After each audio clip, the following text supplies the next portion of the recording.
Hey there everyone, welcome back to another Misfits Racing League Circuit Guide. My name is Stryfium, and of course we are here around Singapore. It's time for the Singapore Grand Prix.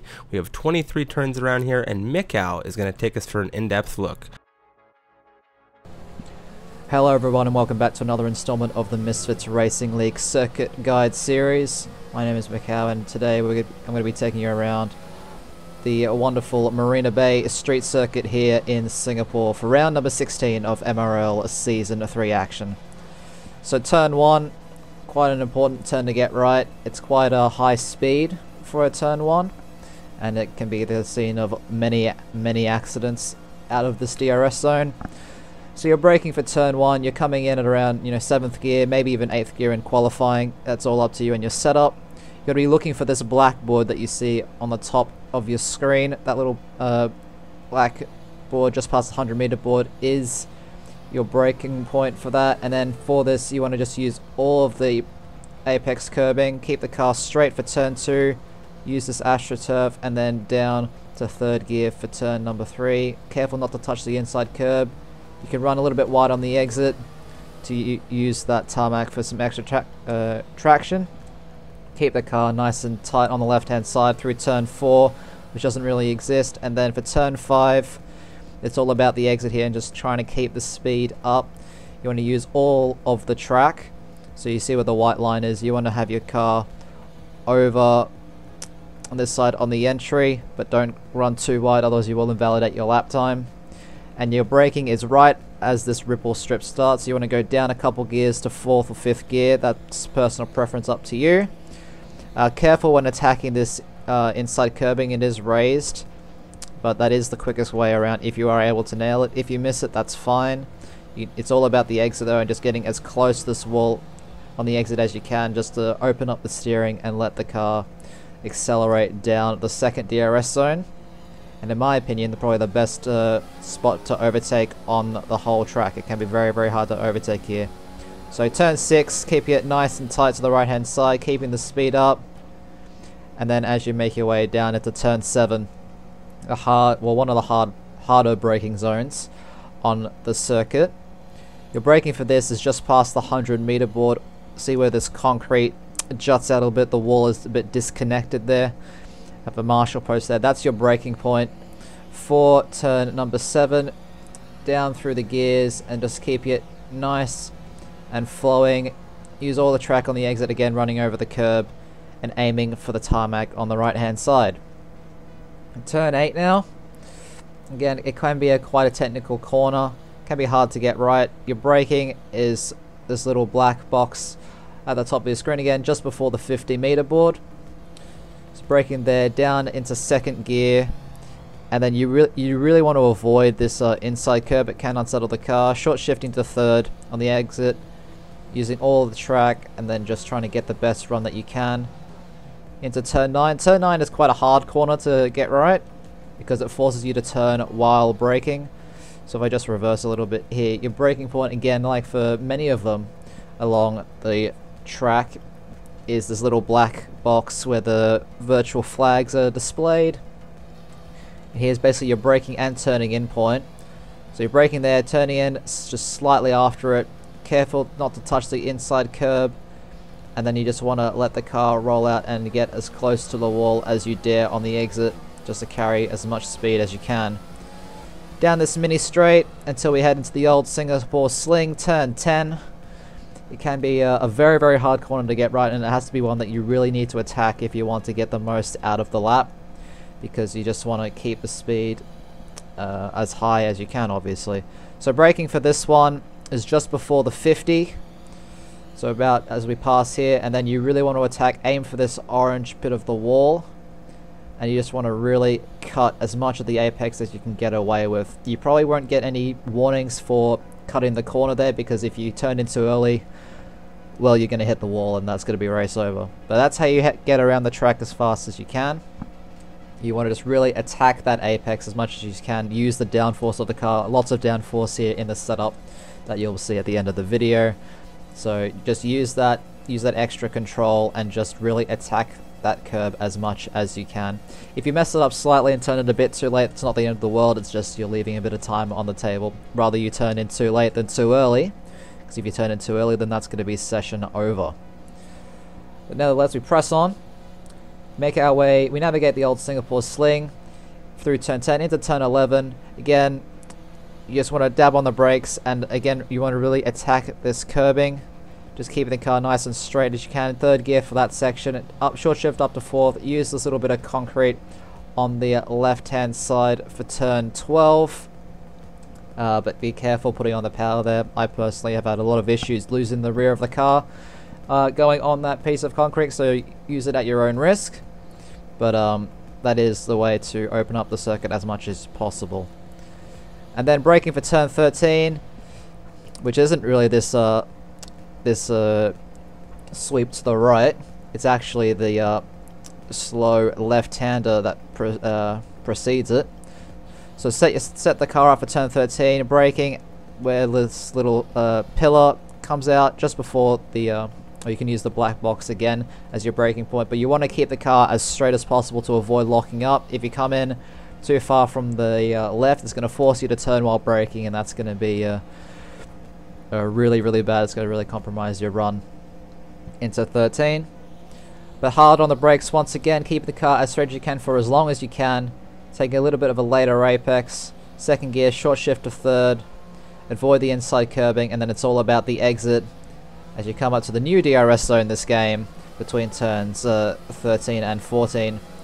So keeping the car nice and tight to the right hand side, then over to the left, and then braking for turn number 14. Again, it's around the 100-meter board this game. It comes up a lot faster than you think. You think it's around 75-ish meters, but the wall at the exit of turn 14 comes out slightly onto the track. So the corner is actually quite tighter than you expect. But on the brakes, hard on the brakes, around the 100-meter board, down into second or third gear, avoiding the inside curbing, and then just getting as smoother a run as you can using all the track available. Careful not to extend over this white line. I have seen quite a few laps invalidated here just from running too wide and using all the track up to the wall. So just keeping it nice and tidy through this section as you make your way through here. Turn 15, nice and flat, nothing really to worry about, but you're braking for turn 16 is halfway between the 150 meter boards, so about 75-ish meters, about where we are now, and you want to really hug the left hand side to open up turn number 16 as much as you can. And again, the whole thing about braking in a straight line is important to remember.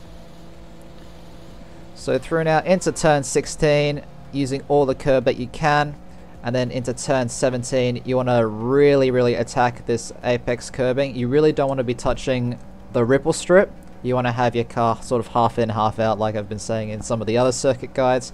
Have those left side tires on the tarmac on the other side of the curbing, and keep the right side tires on the track, just to really open up the exit as much as you can.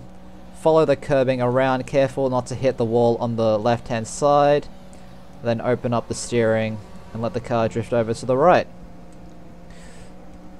So for this next corner, this 90-degree left-hander, again braking around the virtual flag. So make your way down in under the bridge. Fourth gear, you want to really attack this curb and then bring the car back to the left-hand side. A little bit of a lift and a shift down for the next right-hander. Now turn 20. Again, using that virtual flag, or digital flag I should say, on the right hand side this time. You can see it there just between the edge of your screen and my my timer, the delta, whatever you want to call that, heads up display element. You're braking as that sort of disappears around here, down a couple of gears, and then you really want to again attack this curb. And then turn 21, again you want to attack the curb similar to like we did beforehand, but careful, this one is the AstroTurf, and there are those few speed bumps there, so it is quite unstable, especially if you use the setup here in time trial. It can be very unstable, so if you take this corner incorrectly, so just be careful putting the power down on the AstroTurf, or you will be spinaldering your way into the wall. We're coming towards the end of the lap now. Through turn 21, use as much of the circuit as you can, getting as close to the wall as you dare, keeping the speed up, and then you make your way to the final two corners, turns 22 and 23. These ones you don't actually really brake for in qualifying, you just use the downforce of the car, use the turn and use the suspension, and just let the car rotate itself. So just after this orange bit of the wall ends on the right hand side, just keep it nice and tidy, keeping the steering as straight as you can. Full gas through here, DRS open, and that is a lap around the Marina Bay street circuit. So now I'll show you a hot lap at full speed. I'm quite happy with the lap, but there's certainly a bit of time left to be found in the final sector, specifically turn 21. So I just couldn't get the power down as early as I'd like, but nevertheless it's still a pretty decent lap, just outside the top 100 in the world at the moment, at the time of recording.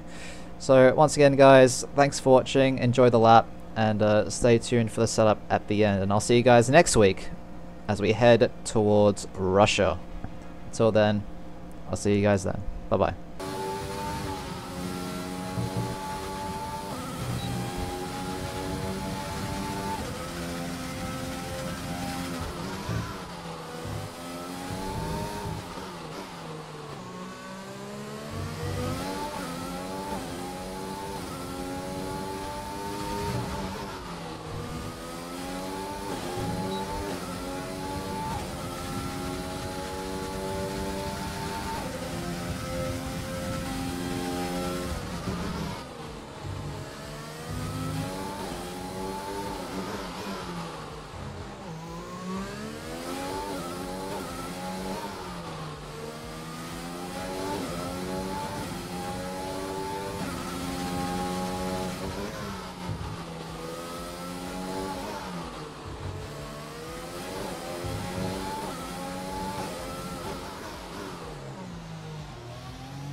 That wraps up this circuit guide. We hope you enjoyed it. We hope it helped you. Of course, here's the setup that Mikcow used on that hot lap. This is a time trial setup. Of course, see if it helps you out. See if you find some time.